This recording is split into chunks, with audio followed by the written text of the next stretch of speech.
Assalamualaikum warahmatullahi wabarakatuh. Perkenalkan, nama saya Abdurrahman Mahmud.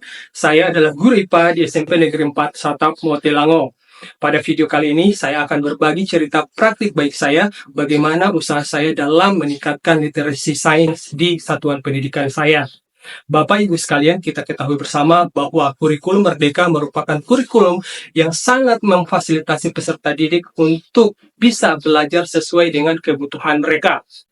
Usaha-usaha tersebut harus benar-benar kita implementasikan dan wajib hukumnya jika kita menginginkan adanya transformasi pendidikan untuk mencapai tujuan pembelajaran bangsa kita.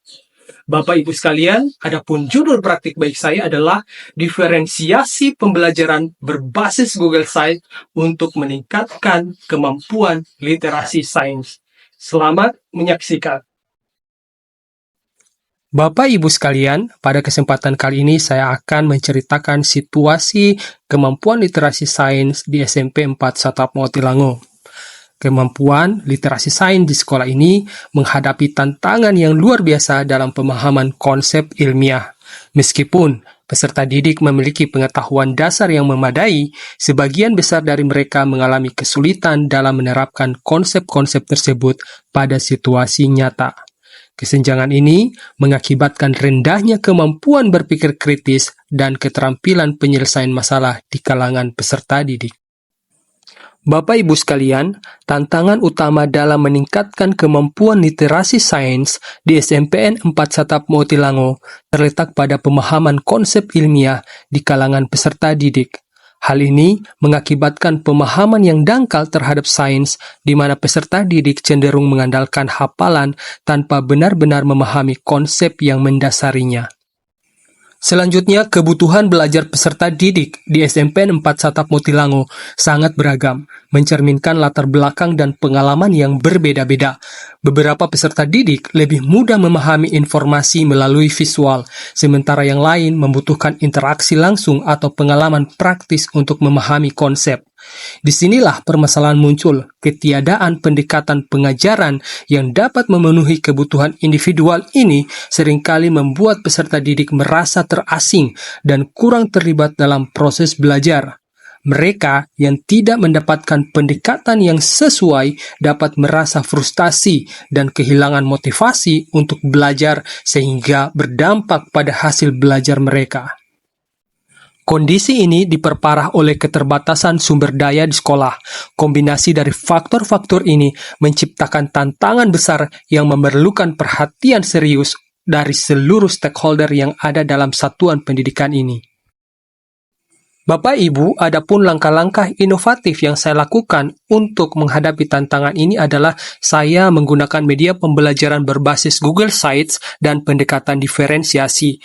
Media ini saya rancang untuk menyesuaikan dengan kebutuhan belajar peserta didik yang beragam, memungkinkan mereka belajar sesuai dengan tingkat pemahaman dan kecepatan masing-masing.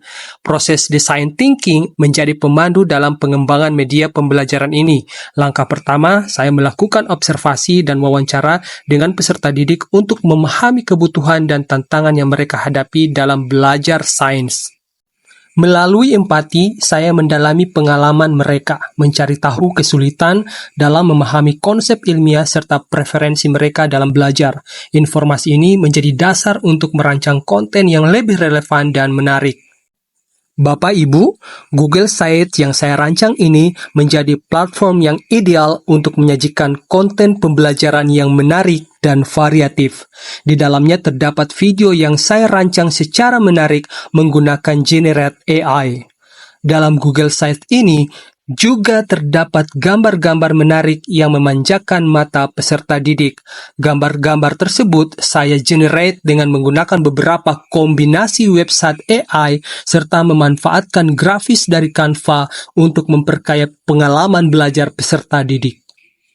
Penggunaan AI juga saya aplikasikan pada media slide presentasi dengan memanfaatkan bantuan Gamma AI. Bapak Ibu, dalam Google Site ini, saya juga menyisipkan infografis informatif.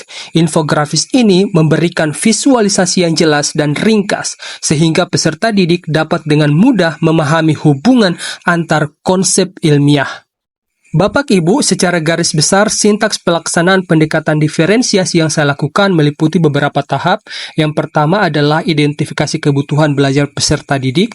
Yang kedua adalah saya memikirkan bagaimana peserta didik diberi kebebasan untuk memilih berbagai jenis media yang ada. Yang ketiga adalah saya memikirkan bagaimana akses materinya. Yang keempat adalah saya memikirkan bagaimana pengembangan keterampilan yang akan mereka dapatkan selama proses pembelajaran, dan yang terakhir adalah tentunya ada umpan balik dan refleksi.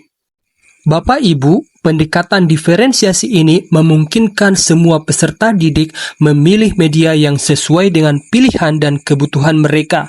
Yang paling unik, saya memberikan kesempatan kepada mereka untuk mencoba semua media yang tersedia di Google Site untuk mereka eksplorasi dengan sukacita. Setelah menerapkan media pembelajaran ini, saya melihat adanya peningkatan yang signifikan dalam pemahaman konsep ilmiah di antara peserta didik. Mereka lebih terlibat, aktif dalam berdiskusi, dan merasa lebih percaya diri saat proses pembelajaran berlangsung. Assalamualaikum warahmatullahi wabarakatuh. Hai teman-teman semua, perkenalkan nama saya Susanti Jeden, saya dari kelas 9, saya bersekolah di SMP Negeri 4 Satap Motilang. Pembelajaran hari ini sangat menyenangkan karena menggunakan Google Site. Google Site terdapat beberapa konten yang menarik untuk kami coba. Sekian dari saya, wabillahi taufiq wal hidayah. Wassalamualaikum warahmatullahi wabarakatuh. Maju terus Pak Abdurrahman Mahmud untuk melakukan transformasi pendidikan. Bismillahirrahmanirrahim. Assalamualaikum warahmatullahi wabarakatuh. Perkenalkan, nama saya Nuryati Tuyatno. Saya merupakan salah satu rekan sejawat dari Bapak Abdurrahman Mahmud di SMP 4 Satap Motilango. Setelah saya tadi mendengarkan diseminasi dari Bapak Abdurrahman Mahmud tentang pemanfaatan Google Site dalam pembelajaran berdiferensiasi untuk meningkatkan literasi sains, saya banyak mendapatkan informasi dan tentu manfaat untuk dapat saya aplikasikan nanti dalam pembelajaran di kelas saya. Pokoknya keren sekali, maju terus dan melanjutkan. Bapak Ibu sekalian, sekarang kita sudah berada di bagian terakhir dari video praktik baik saya. Bapak Ibu, saya hanya ingin berpesan kepada Bapak Ibu untuk terus membudayakan kolaborasi dan terus meningkatkan inovasi. Untuk apa? Untuk menciptakan lingkungan pembelajaran yang terus berpihak kepada peserta didik. Di luar sana akan banyak sekali tantangan yang kita dapatkan, tetapi sebagai guru yang mempunyai visi yang baik di masa depan, kita harus mengubah tantangan tersebut menjadi sebuah peluang. Bapak Ibu, kita juga dalam proses pembelajaran harus meningkatkan yang namanya budaya literasi. Budaya literasi sangat kompleks. Sebagai guru IPA, saya sangat bertanggung jawab dengan kemampuan literasi sains peserta didik saya. Kedepannya, dengan inovasi yang sudah saya buat ini, saya akan terus mengembangkannya ke tahapan yang lebih maksimal. Demikian video praktik baik saya. Sampai jumpa di video-video berikutnya. Wabillahi taufiq wal hidayah. Wassalamualaikum warahmatullahi wabarakatuh.